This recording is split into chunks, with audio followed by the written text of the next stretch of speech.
Hi, it's Kim Wilson. I'm back again with our last card from the Daffodil Delight card class, and we are going to do the floating strip technique this time for our technique card. I had a lot of fun with this one. As you can see, I've got quite a stack here of cards that I made with this technique. This is the one we're going to do today with the Daffodil Daydream or Daffodil Afternoon paper. That's a celebration freebie, this really pretty paper.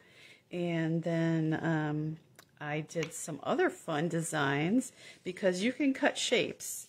So you can cut shapes out of your floating strip once you've got it assembled.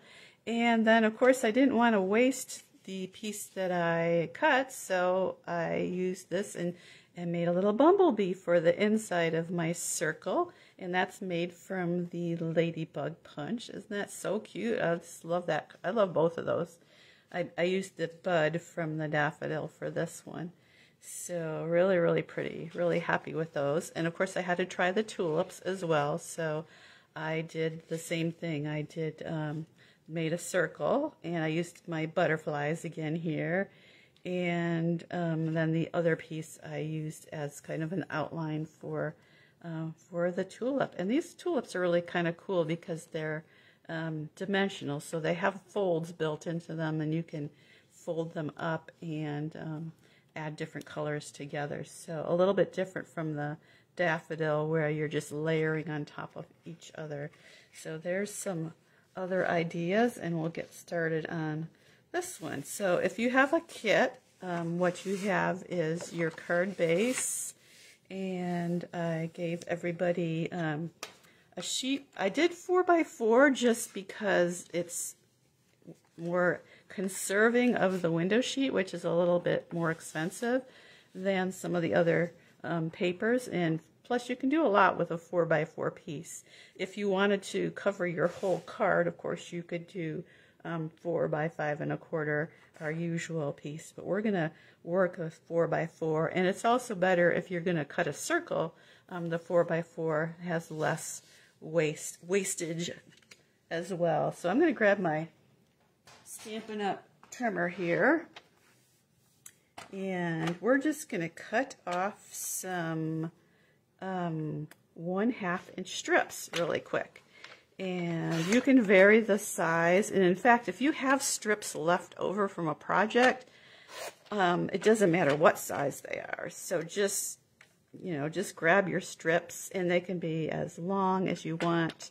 You want them fairly narrow, like between, say, 1/8 and maybe 3/4, just so you have room to fit a bunch of strips across your project. But they can be different sizes, and of course they can be different lengths as well, because you can just trim off whatever is left. And I want to get 7 strips. 1, 2, 3, 4, 5, 6.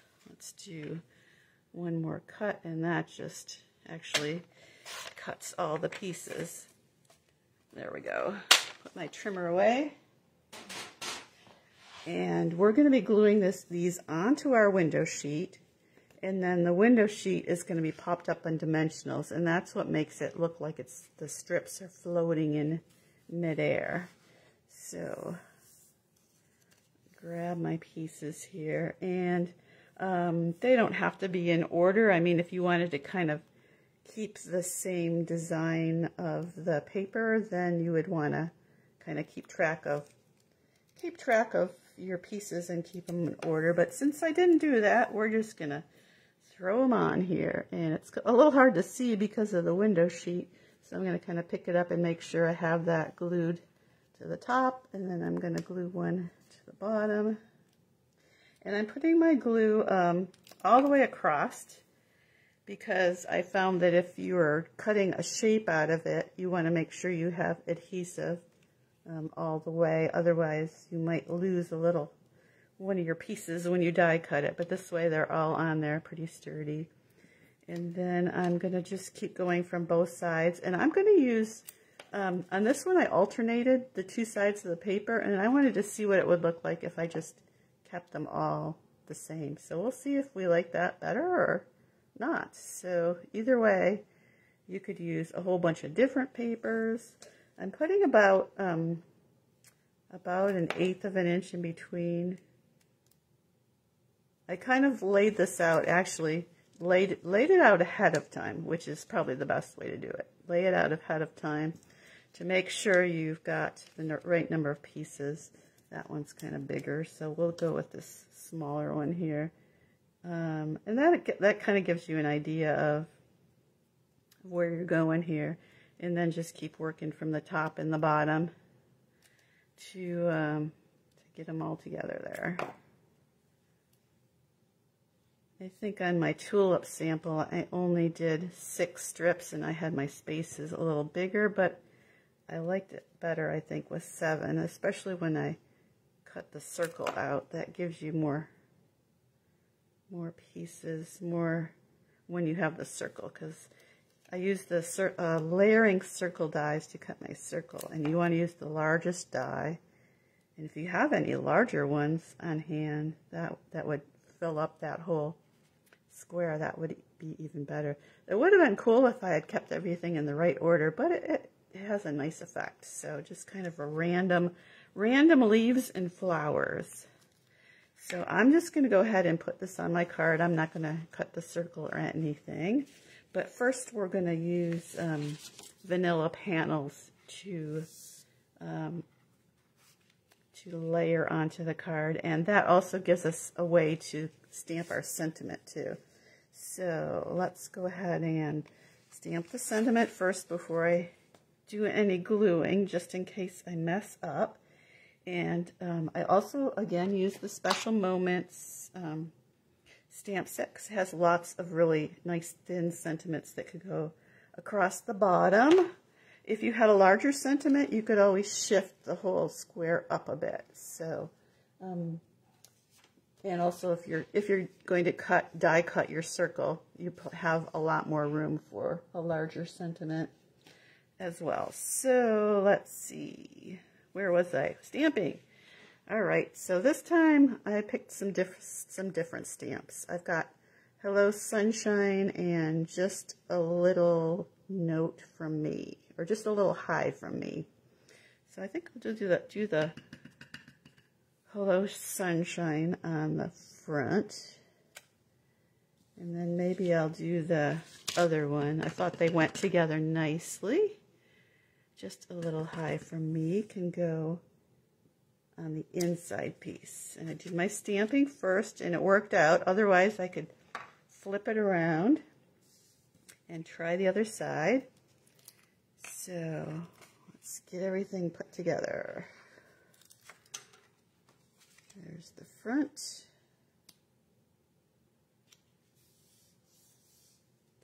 Now on my sample on the inside, I actually stamped the daffodil and colored it in with Stampin' Blends. So that's another option too. And then you can just write a note, a little handwritten note. Okay, so let's get this one on the inside. Just a little note from me, just a little hi from me. These are cute little stamps. That stamp set is really nice. It's got really small stamps, and then it's got some larger ones as well. So a nice variety in that. Special Moments is a celebration freebie, and it's only available in February. All right, now we're ready to put our strips on. So I'm going to put them up on dimensionals just to give them that floating look. So you could use the regular dimensionals or the minis. I think I'll do the minis just because I want to use quite a few bits here so that everything floats nicely. This might take a while. You know what? I'm just going to go ahead and put some on the outside edges just to save time, so you don't have to sit here and watch me put lots of dimensionals on. But yeah, there we go. We'll do some around the edges and then just put it on like this. Looks good. Kind of center with the sentiment there. And the last thing is to add some embellishments. So I think, yeah, inside your envelopes if you have a kit. And I do have some kits left over if you want to purchase a kit. And we still have a few spots left for in-person class tomorrow as well.